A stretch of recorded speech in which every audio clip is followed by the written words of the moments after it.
Et nous avons avec nous en direct le docteur Moustapha Zebdi, président de l'Association de protection et l'orientation du consommateur et son environnement. Bonsoir Monsieur Zebdi, comme Bonsoir. on vient de le voir, à quelques jours de l'Aïd al-Adha, plusieurs dizaines de points de vente de moutons improvisés ont vu le jour à la capitale. Selon le ministère de l'Agriculture, ces points de vente vont éviter de lutter contre la spéculation. Est-ce que aider à lutter contre la spéculation, est-ce que vous approuvez ce dispositif, Monsieur Zebdi?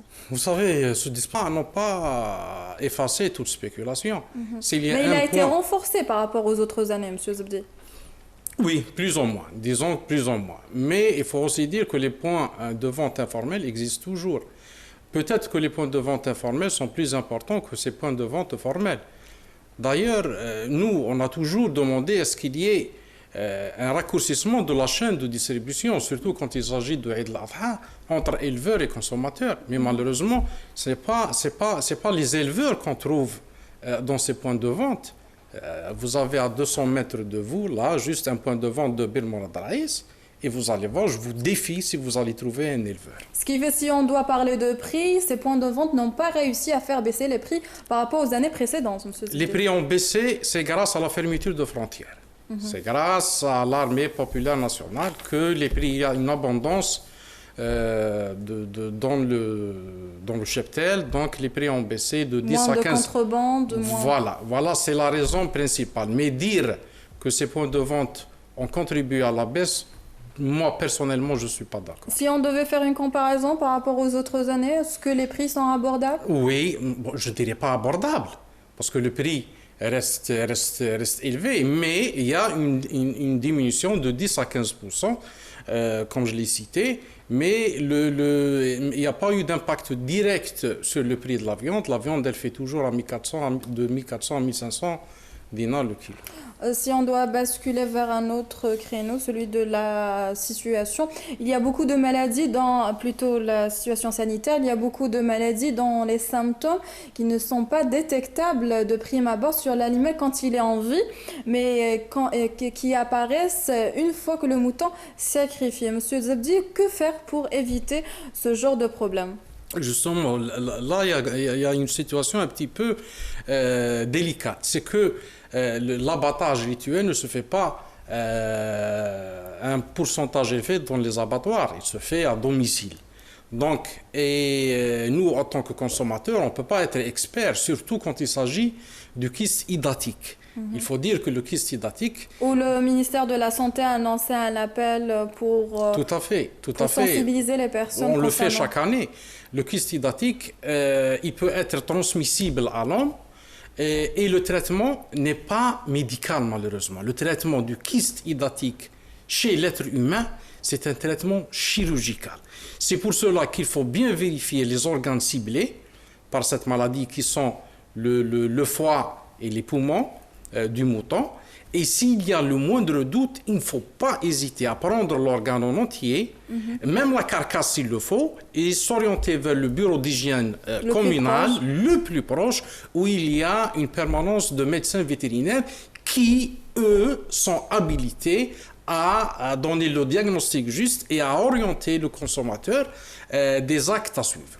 L'appel est lancé à quelques jours de cette fête et comme on vient de le voir, un autre sujet, celui de la permanence. Comme chaque année, une liste est établie de la part du ministère du Commerce. Pour cette année, 33 000 commerçants sont mobilisés pour la prochaine fête, mais comme nous l'avons constaté les années précédentes, très peu respectent cette permanence. À quoi est dû ce problème, Monsieur Zebdi? Bon, si on se réfère aux chiffres, c'est 99,99% des commerçants qui respectent la permanence.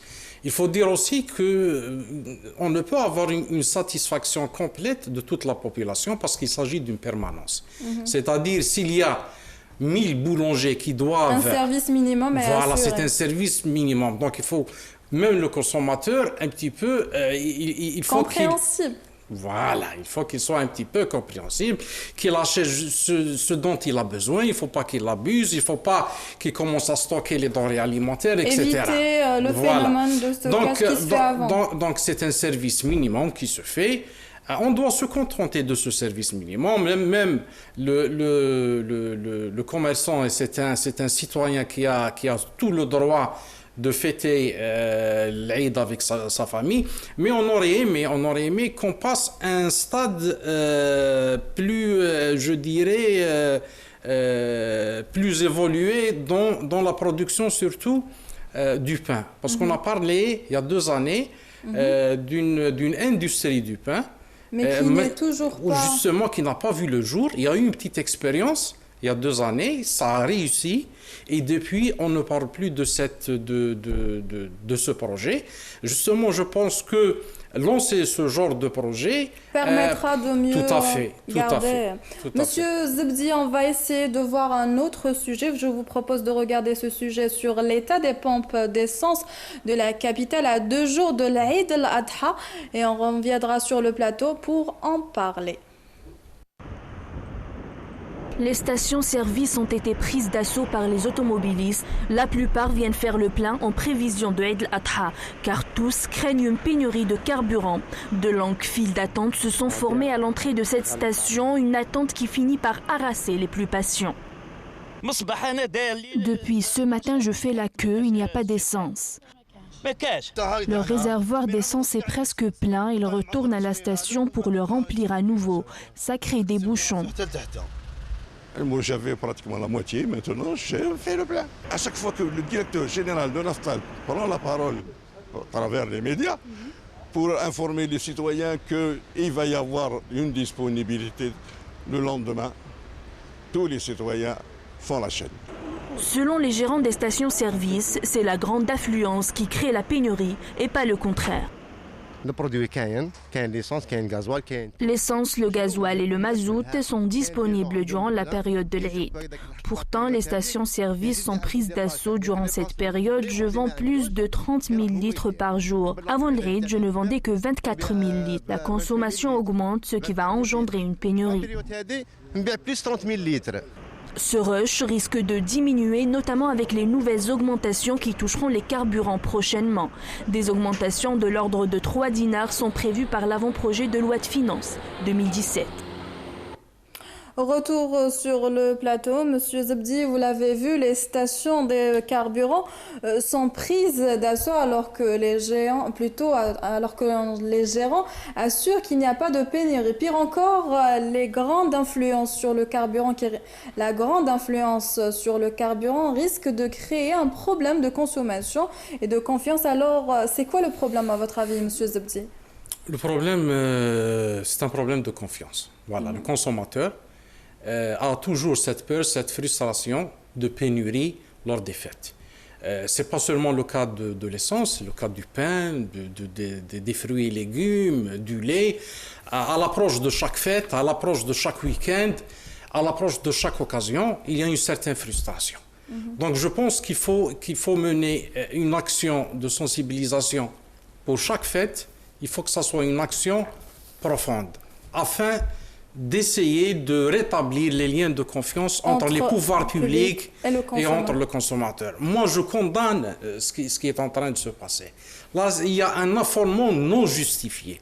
Malgré les assurances. Malgré les assurances. Et on n'a jamais eu de pénurie lors des années précédentes en ce qui concerne l'essence. On n'a jamais eu de pénurie. D'autant plus que la fête religieuse cette année, elle est en milieu de semaine. Donc, elle ne coïncide pas avec, la fin de semaine. Donc, il n'y a rien à craindre. Au contraire, on est en train de créer nous-mêmes une certaine polémique. Il faut avoir confiance. Il y a les autorités publiques. Il y a Naftal qui est en train de rassurer. Si jamais elle n'assume pas sa tâche, là, il y aura un autre discours. Elles sont-elles justifiées, M. Zebdi? Quoi? Cette frustration, cette polémique. Oui. Non, elle n'est pas justifiée. Elle n'est pas justifiée. J'ai dit que, voilà, il y a une assurance de disponibilité d'essence. Donc, il faut se diriger quand le réservoir va arriver à ça. Voilà. Donc, on a même vu quelques situations où le consommateur demande de remplir son réservoir de 200 ou 300 dinars pour qu'il garde toujours le plein. Donc, ça se passe dans nos esprits, malheureusement. Très bien. Merci, Mostafa Zebdi, d'avoir été en direct avec nous.